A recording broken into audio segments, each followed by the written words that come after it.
The David Pakman Show, of course, has been and continues to be an audience-supported program. People just like you, I meet them all the time. They really are just like you.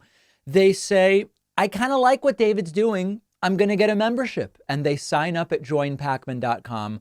We do an extra show every day called The Bonus Show for our members and so many other really great things. You can sign up at joinpakman.com and use the coupon code SAVEDEMOCRACY24 to save bigly off of the cost of a membership. Let's talk to the most important people, the audience members. Without you, I'm a guy in a room with a microphone and lights talking to nobody. And that would be such a sad existence. We don't want that.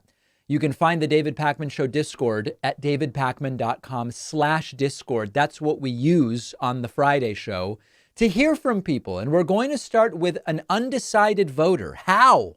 This should be interesting. Miles from Denver, you're undecided. Who are you considering? Hi, so you can hear me, correct? Yes, I can. I just wanted to make sure.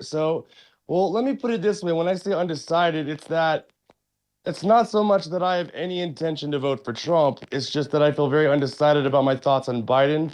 So I forget which, I don't know if it was a poll or it was like an election where a big percentage of the voters, a recent one, I forget which state it was, and a big percentage of the voters, or a chunk of them, they were sort of saying, it wasn't the word undecided, but I Okay, think you might know Miles, let what, me talk. Let me explain what's going on. And your audio is yeah, crackling. I don't know if you can do anything about that. In the Michigan okay. Democratic primary, Joe Biden got 81% of the vote, but about 10% of the Yeah, primary voters said that they are uncommitted. They're not saying they're voting for someone else. They're just saying uncommitted to send a yeah, message yeah, that they yeah. don't like Joe Biden's handling of what's going on in Gaza. Yeah, and do I sound any better, by the way? Yeah, maybe a little. I don't know. Okay, well, apologies for that. Yeah, that's what the word I was looking for is more uncommitted because I couldn't remember what that phrase was, but I do feel that's what more describes me. Okay, And so so here's I the wanted to practical ask you because, question. What I want to know, Miles, is yeah, give me the list of your possible actions on November 5th. So, for example, you might say, okay, here's the choices. I vote Biden, or I vote third party, or I stay home. Or give me the list of options you're considering as of today. so as of right now, I feel that my only option, if I want to proceed against democracy being in danger, is to vote for Biden. But it's more along the question I wanted to ask you is, as a progressive, which is what I feel I identify as, and you Yep. have called Biden the most progressive candidate or progressive president of our, modern history. What would you say, like, just to ask you, because I think we'll agree on this, are like the top three most wanted progressive policy changes? Like, if you had just to name them off the top of your head. You're saying Biden aside, just what would be my top three that I would want to deal with? Like, Oh, universal health care, things like that. yeah, so I think the big overarching things would be let's get everybody health care, 5 or 6 different ways that I would be up for doing it, but we've got to get everybody health care. Let's solve homelessness. We have 5 or 6 different strategies, make sure everybody has a home. And number 3, let's solve hunger.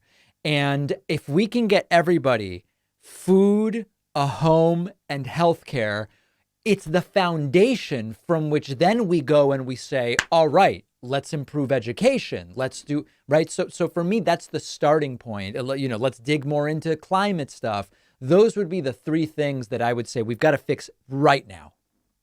Yeah, okay. And my three would be universal health care, right to living wage, and also climate change. Hmm. And my question to you would be, because you say he's the most progressive president, and I mean, I've definitely seen some of those things, like, his work with unions and et cetera. Yeah. What do you think?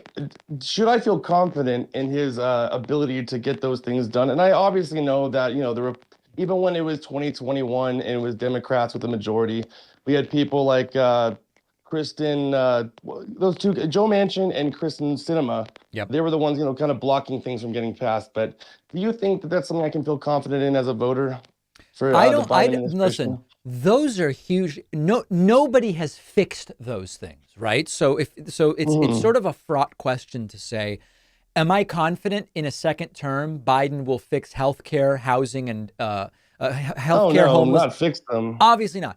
Do I think that there are going to be opportunities, assuming Democrats have at least some control in the House or Senate, to make improvements? Yes, I do. And again, look at the first term. Biden has made tangible improvements on healthcare. He has made expansions to Obamacare.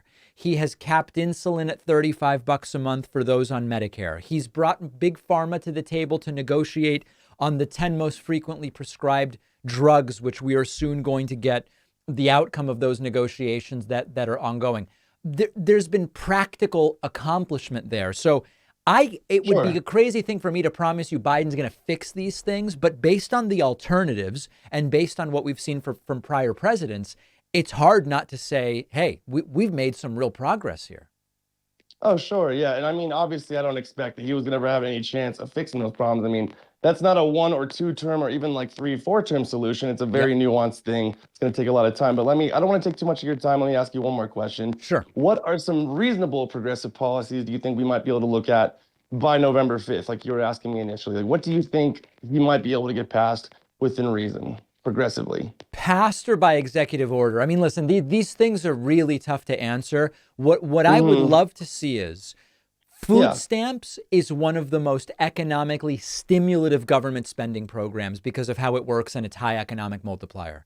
I would like to see food stamps significantly expanded to really see if we can deal with hunger once and for all, probably in combination with a permanent school lunch program, the likes of which we sort of saw dabbled with during COVID. I think it's a reasonable goal that could be achieved. On Hmm. housing, I continue to believe that all other policy aside, we've got to build way more housing supply. That's one of the ways you bring down cost is you build more supply. So I'd be curious to hear from a legal perspective what could be done on housing supply via executive order. So I'm trying to be reasonable. I'm not saying Congress is going to pass a huge Of course overhaul not. to. I think that it's possible. I don't know that it's really on the agenda for the 7+ months that are left before the election. Oh yeah, absolutely. I just wanted to know what I felt like was obtainable, Yeah. as someone like you leans that in that way. Yeah. So, I appreciate your input and I appreciate your time. All right. There goes Miles from Denver. Why don't we go next to, oh, I don't know. How about John from Washington? John from Washington, welcome to the program. What's on your mind today? John from Washington, welcome to the program. Please accept my invitation. Well, can you hear me? Yes, I can. Awesome. Thank you for having me on. I just wanted to say that I really enjoyed the two books that you put out. The first one and the second one about the scientific method and things like that. Thank you. And I was hoping that you'd continue putting them out, or uh, my son just really enjoys them, and I like the idea of like a book about like accepting that other people may win, or standing up to people when it's difficult to be that person in the crowd that says that's wrong and stuff like that. Those are interesting ideas. I will tell you, the next book is almost done, and it is going to be the third in the series called Think Like a Voter. We're finalizing it right now, and it seems particularly relevant given the election year. And so Think Like a Voter is going to be the next one out. It should be out this month, assuming everything goes right. Awesome. Well, thank you. I just wanted to say I really appreciate the books, and thank you for having the show. Thanks so much, John from Washington. Appreciate that. More info on the forthcoming book soon. As soon as I know more, you will know more. Let me tell you about something I use every day just because it's a way I can simplify my life. And I'm looking for simple these days. I don't always perfectly plan every meal and calculate every vitamin and mineral and micro. I get close, but the reason I turn to our sponsor, AG1, is that it makes it easy every morning before my cappuccino. I have a scoop of AG1 mixed into water. I get the 75 vitamins and minerals that I want from whole food sourced ingredients, and it's just so easy. You can't find a more comprehensive powder supplement on the market. I get my daily nutrients. I increase my vitamin, mineral, and antioxidant intake. AG1 is just easier and it's more cost effective than dealing with dozens of vitamin bottles and the whole thing. Just simplify things for yourself with AG1. 1 scoop a day, get your nutritional bases covered. I recommend AG1 to friends. Many of them have picked it up and love it. Try AG1, get a free year supply of vitamin D3 and K2, plus 5 free AG1 travel packs with your first purchase at drinkag1.com/Pacman. The link is down below.